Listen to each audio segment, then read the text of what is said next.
आदाब। पेश खिदमत है लंदन उर्दू वॉइस की जानिब से एक अदबी सिलसिला नस्र नामा। हिदायत पेशकश राउडी फारूकी और मैं हूं आपका मेज़बान यूसुफ अब्राहम।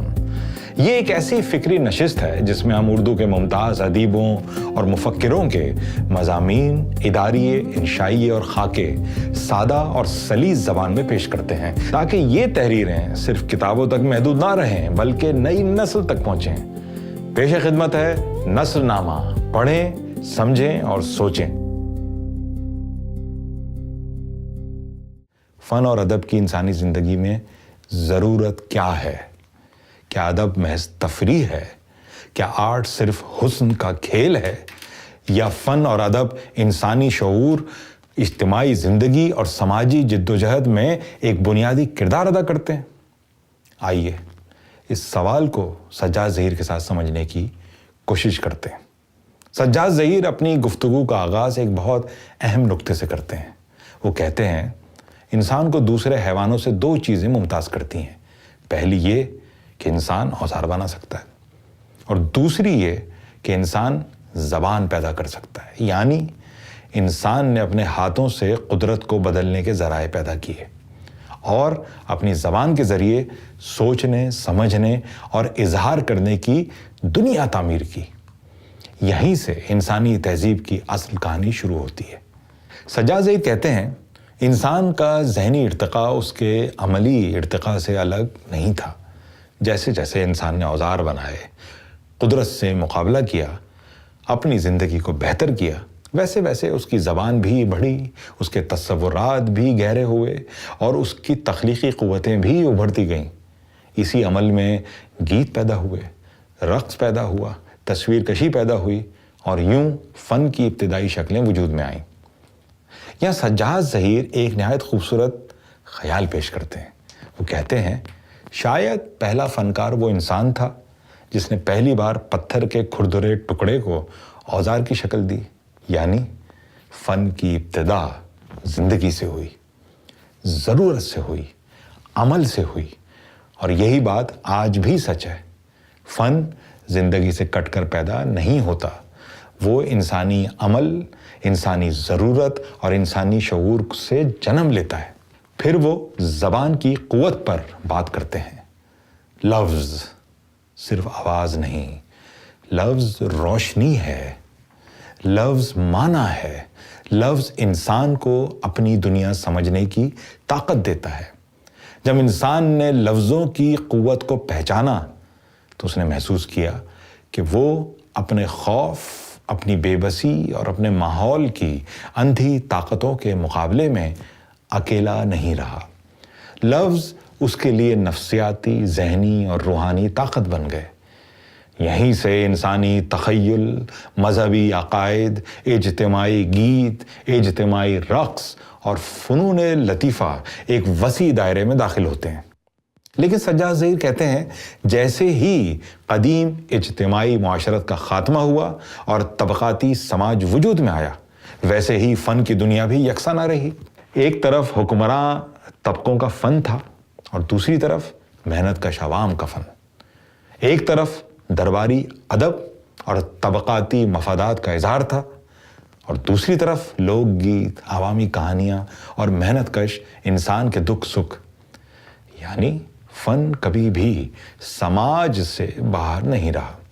अदीब और फ़नकार हमेशा अपने अहद की तबक़ाती कशमकश से किसी ना किसी सतह पर वाबस्ता रहे हैं। सज्जाद ज़हीर यहाँ फ़नकार की दाखिली कशमकश को भी बयान करते हैं।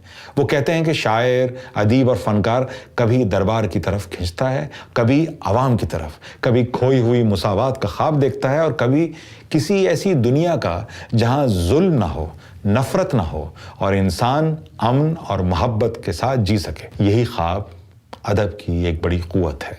फिर सज्जाद ज़हीर जदीद सरमायादाराना समाज की तरफ आते हैं।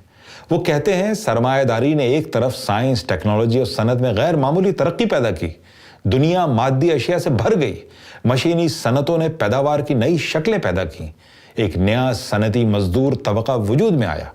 लेकिन दूसरी तरफ इसी सरमायादारी ने तबकाती कशमकश को भी तेज़ किया, इस्तेमार पैदा किया, استحصال کو بڑھایا اور انسان کے اندر ایک شدید بیگانگی پیدا کی۔ یہ بیگانگی کیا ہے؟ سجاد ظہیر مارکس کے حوالے سے سمجھاتے ہیں کہ مزدور اپنے کام سے، اپنی پیدا کی ہوئی چیز سے اور بالآخر اپنی ذات سے بھی بیگانہ ہو جاتا ہے۔ وہ کام کرتا ہے لیکن جو چیز وہ بناتا ہے وہ اس کی نہیں ہوتی۔ اس کی محنت، اس کی طاقت، اس کی زندگی ایک ایسی شے میں منتقل ہو جاتی ہے جو الٹا اس کے مقابل آ کھڑی ہوتی ہے۔ یہی جدید انسان کا روحانی اور نفسیاتی المیہ ہے۔ لیکن تصویر کا ایک رخ اور بھی ہے۔ سجاد ظہیر کہتے ہیں ہم ایسے عہد میں جی رہے ہیں جہاں سائنس اور ٹیکنالوجی نے اتنی ترقی کر لی ہے کہ انسان افلاس، بیماری اور جہالت سے بڑی حد تک نجات پا سکتا ہے۔ یعنی یہی زمانہ انسانی نجات کا بھی زمانہ ہو سکتا ہے، لیکن یہی زمانہ ایٹمی تباہی کا بھی زمانہ ہے۔ یعنی ایک طرف انسان کے پاس دنیا کو بہتر بنانے کی طاقت ہے تو دوسری طرف اسی کے پاس دنیا کو مکمل تباہ کرنے کی طاقت بھی موجود ہے، جو آپ دیکھ ہی رہے ہیں۔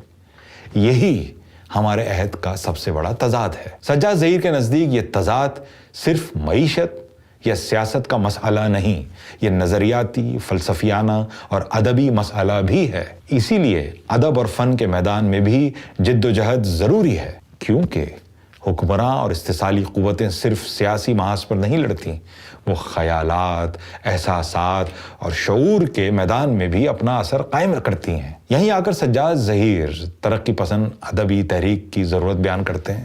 وہ کہتے ہیں کہ آج کا سب سے بڑا ذہنی اور روحانی تقاضا یہ ہے کہ انسان کی اس بیگانگی کو ختم کیا جائے جو اسے اجتماعیت، انقلاب اور انسانی رفاقت سے دور کرتی ہے۔ ایسے ادب کی ضرورت ہے جو انسان میں وقار پیدا کرے، اعتماد پیدا کرے، رفاقت پیدا کرے، یگانگت پیدا کرے اور اسے مایوسی، شکست، خوردگی اور بے بسی سے نکالے۔ سجاد ظہیر صاف کہتے ہیں ترقی پسند ادبی تحریک اپنی ساری خامیوں کے باوجود اسی ضرورت کا اظہار ہے۔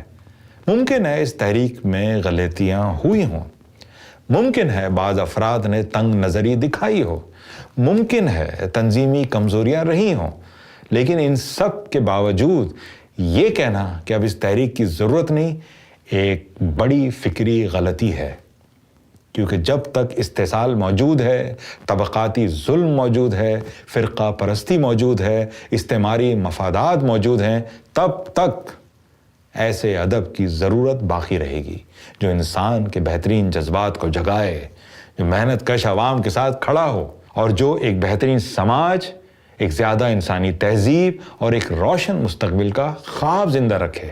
سجاد ظہیر آخر میں ایک نہایت پر امید بات کہتے ہیں۔ وہ کہتے ہیں ہمیں اپنی قوم پر، اپنے محنت کش عوام پر اور اپنے ترقی پسند دانشوروں پر اعتماد ہے، اور یہی اعتماد ادب کی اصل بنیاد ہے۔ وہ ادب جو زندگی سے جڑا ہو، وہ ادب جو زندگی سے منسلک ہو، وہ ادب جو عوام سے جڑا ہو اور جو مستقبل پر یقین رکھتا ہو، وہ کبھی ختم نہیں ہوتا۔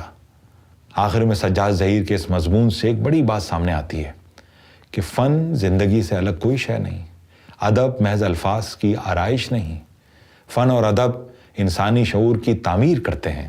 وہ خوف کے مقابلے میں معنی پیدا کرتے ہیں، بے بسی کے مقابلے میں تخیل پیدا کرتے ہیں اور ظلم کے مقابلے میں انسانی وقار کی آواز بلند کرتے ہیں۔ اسی لیے ترقی پسند ادب کوئی عارضی نعرہ نہیں، بلکہ انسانی آزادی، اجتماعی شعور اور بہتر مستقبل کی ایک مسلسل جستجو ہے، مسلسل تحریک ہے۔